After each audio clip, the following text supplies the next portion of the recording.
Hey guys, spiritual whistleblower here with another video. How y'all doing? I'm just sitting here in my car.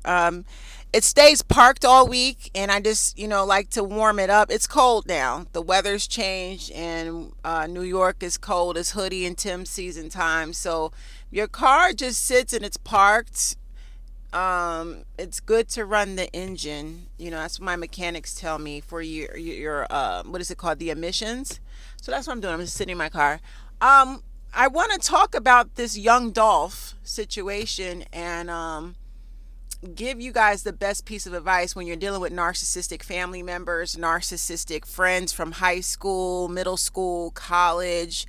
Like, if you don't get the fuck up out your hood and stay gone, um, it's crabs in a barrel. And I'm going to explain in this video how the crabs in the barrel mentality works and what type of people have a crabs in a barrel mentality versus those of us that are blessed to win in life. Like, we are the go-getters. We beat the odds. We escape the hood. We level up. We rise. We're destined for greatness. And how dangerous it is to stay connected to anyone with a crabs in a barrel mentality. Okay, so let me get this out the way. This Saturday, the 20th, I will be in Jersey City, Jersey. I will be selling books and autographing. It's a nice pop-up event. I believe there's a DJ. We're gonna have a DJ. There's gonna be cocktails. My pink whistle teeny cocktail I'll be giving out samples, and you can purchase them from Jay's Elixirs. So come see me, take pictures and everything this Saturday, Jersey City, the 20th, 5 to 10 p.m. I will post the flyer, and the address is on the flyer, okay? Next week, my brand new book comes out, My Family Can Kiss My Ass, just in time for the holidays to help y'all deal with toxic family members. I will be making the huge announcement next week, and it's available on Amazon on paperback, Kindle, and I'm doing an audiobook. Yes, so all right, now that we got that out the way, and also book me if you need a phone consult, 15-minute, 30-minute, 1 hour, and I do in-person consultations, ChanelJasmine@gmail.com. Let's get into this because, I've dealt with this all too well in my personal life. A lot of y'all know my backstory. Um, I was born and raised in Trenton, New Jersey, and horrible childhood. My parents were fist fighting all the time. They divorced, I believe, when I was 12 years old. My mother immediately jumped into a new marriage. She got married.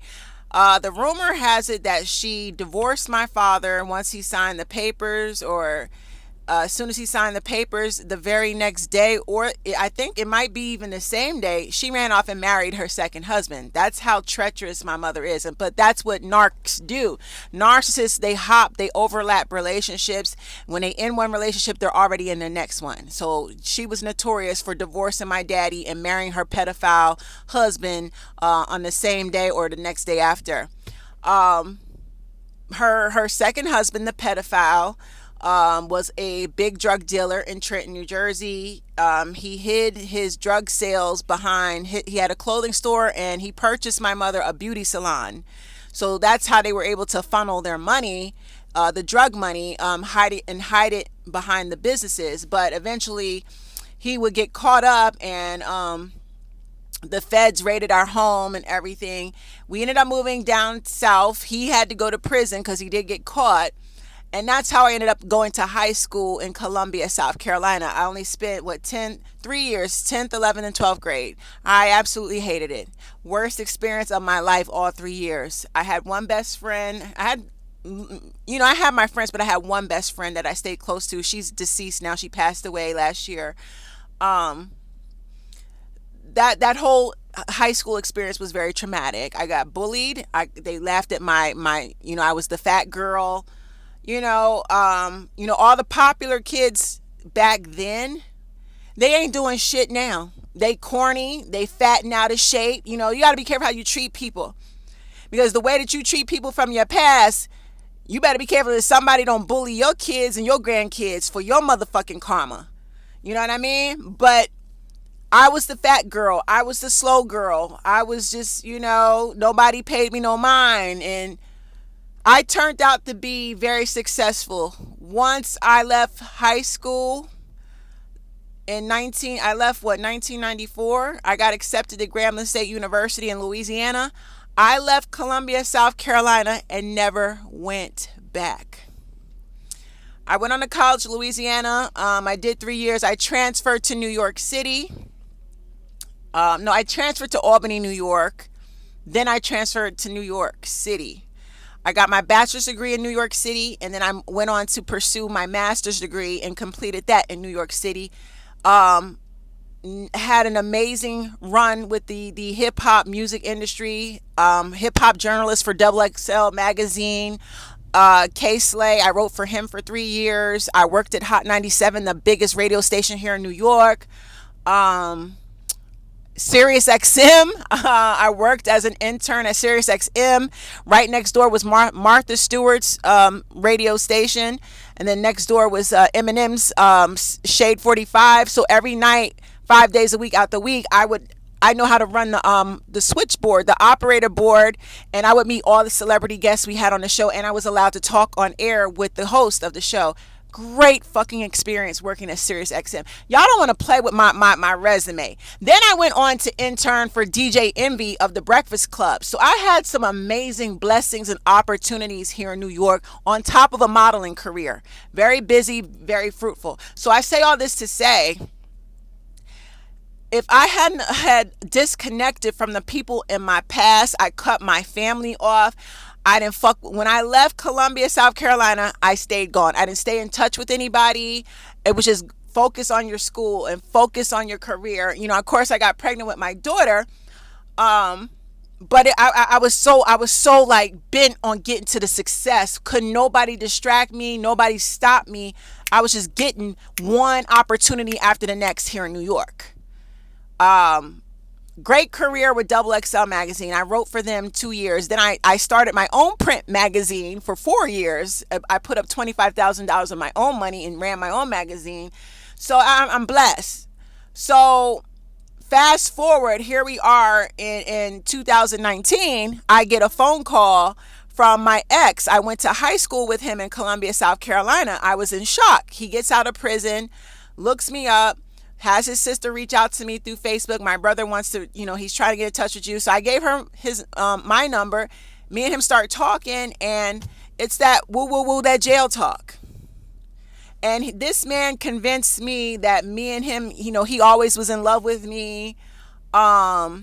He could always see a future with me if I just trust him and trust the universe. All that fucking small talk that these fucking jailbirds do, And I said, I don't know. I told him, I have the text messages saved right now where I'm telling him I hate Columbia, South Carolina. I have not looked back. I haven't not stepped foot in Columbia, South Carolina in over 25 years. When I left high school, I left and I did not go back. There's nothing there.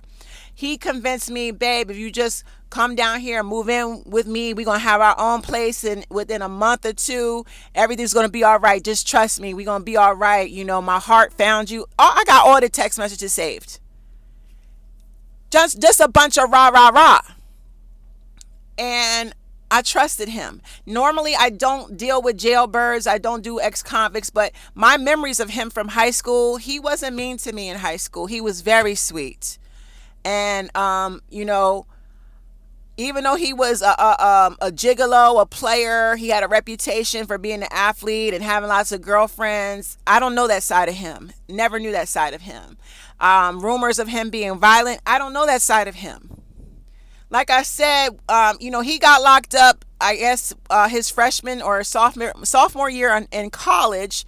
I didn't stay in touch with him or anyone from my past. So I was in shock when I had learned he had spent 20 years. But he withheld from me the real reason why he got locked up.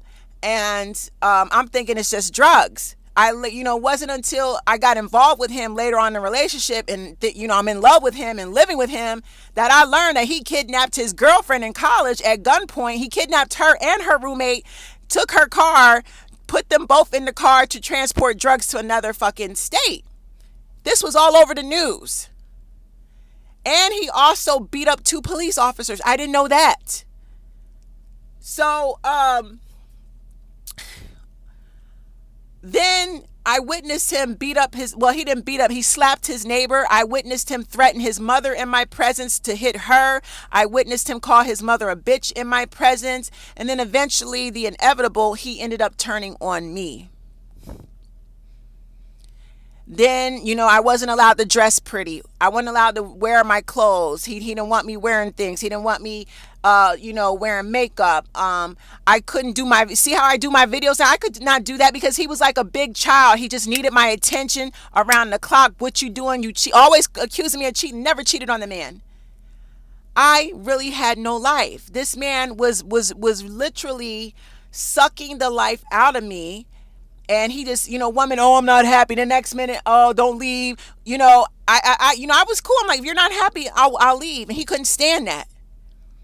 So it'd be cuss you out, fuck you, hoe, get out, and then I leave. No, come back. I miss you, baby. I love you. It was that. And he had pulled me away from New York City. So it wasn't like I could just up and leave. And that's the fucked up thing about it. You had me move in with you to isolate me, to make it difficult for me to reach out to my friends, my family, my support system. You had me trapped. Because it wasn't like I could just hop in my car and leave. I had to, I was working, I would have to uproot my life to fucking leave him. And that's what eventually happened, because he put me in a position where once I saw that he was cheating, I had to make a decision. And I think in his mind, he thought that I was going to stay. I really wholeheartedly believe that he felt in his mind that he had broken me down to accept and tolerate so much of his bullshit that I would stick around and tolerate his cheating. Of course, he saw his mother do the same. And his other two baby mothers, they tolerated his cheating. He just assumed that I would do the same. I did not. I said, Chanel, you don't get the fuck up out of here while you have the chance. This man has put his hands on you. This man has lied on you. This man has smeared your reputation. He and his mother are angry that of course I responded to the cheating. I could have put that man in jail. You understand? I had bruises from him kicking me all over my back. What would have happened? And I had his fingerprints from strangling me was in my throat. What would have happened had I gone to the hospital for a thorough examination and the nurses and the doctors would have called the police and I turned his ass in? He would have went right back for violating his probation and domestic violence. I spared him. I saved him so that he could stay with his children and grandchildren. And then he turns around, stabs me in the back. Him and his mother both teamed up on me. I mean, he turned everybody against me. Then it took, once I got back to New York, I started, sitting back and doing some self-reflective work, getting myself together. Like, why did you let that shit happen? And all I could think of was that man was sent by the devil to remind me to don't ever look back in life. Stop dealing with people from your past, people with a crabs in a barrel mentality. You ever see, if you fill a barrel with crabs, live crabs, they're going to be snapping at each other. When one is at the top trying to get out of the top of the barrel, the crabs are going to pull him back down. You cannot be around people with a crabs in a barrel mentality. When you're blessed and destined to be successful in life, you got to hang around winners. I tried to help this man elevate out of his comfort zone. How can I do that when his family are all insecure? They don't want to see him win. His baby mamas don't want to see him win. His mentality has a prison mentality. I had to save myself. So I say this to y'all, don't be like young Dolph. Don't go back to the hood. Stay away from the people from your past and elevate and look forward. There's nothing in the back. I love you guys. Take care.